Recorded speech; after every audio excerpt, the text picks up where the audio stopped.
ہمارے بچے نماز نہیں پڑھتے، کیا ہمارے ماتھوں پر کوئی سلوٹ آتی ہے؟ گھر میں اگر کوئی بالغ ہو کے بھی روزہ نہیں رکھتا، یعنی جہاں تک ہماری دسترس ہے، ایک تو ہم خود گناہ اگر نیکی نہیں کر رہے تو پچھتاوا نہیں، اور ایک ہمیں گناہ دیکھ کر برا بھی نہیں لگ رہا،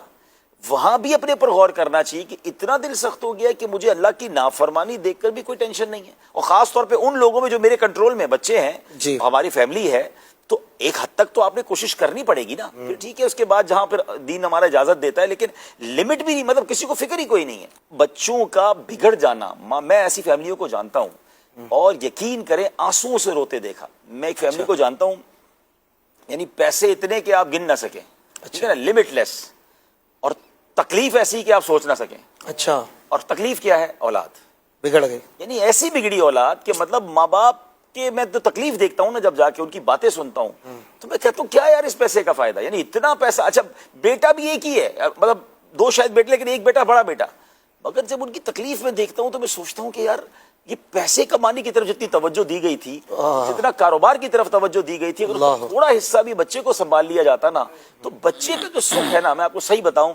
خوش نصیب ہے ماں باپ، مطلب آپ جتنے ماشاءاللہ یہ بیٹھے ہیں، مجھے پتا ہے آپ کے والدین کتنے خوش ہوں گے آپ سے، یعنی اولاد نیک ہو اور خاص طور پہ فرما بردار بھی ہو۔ یہاں یہ بھی پرابلم ہے، یقیناً ایسا بھی ہوتا ہوگا، اللہ ایسا بھی بچائے کہ بظاہر نیک نظر آنے والے بھی ماں باپ کے ساتھ سخت ہوتے ہیں، پھر وہ خود بھی غور کر لیں کہ دنیا ہاتھ چوم رہی ہے اور ماں باپ پریشان ہے۔ نہیں، آپ جتنا علم سیکھ رہے ہیں، جتنا دین پر ہیں، تو اس میں زیادہ آپ کو اپنے ماں باپ کا ادب آنا چاہیے۔ تو جس کے بچے فرما بردار اور نیک ہے نا، میں کہتا ہوں بڑھاپے میں یہ جو سکھ ہوتا ہے نا، اطمینان قلب،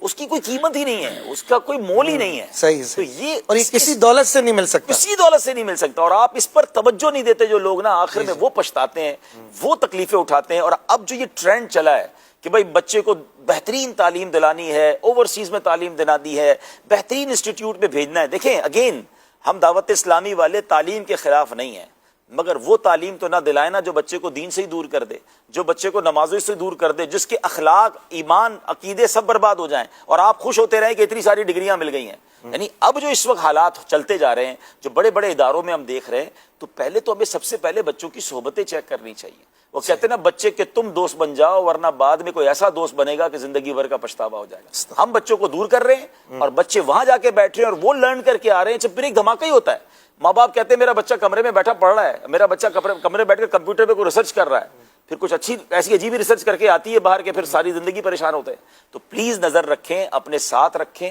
اور تربیت کے لیے ضرور کوشش کریں۔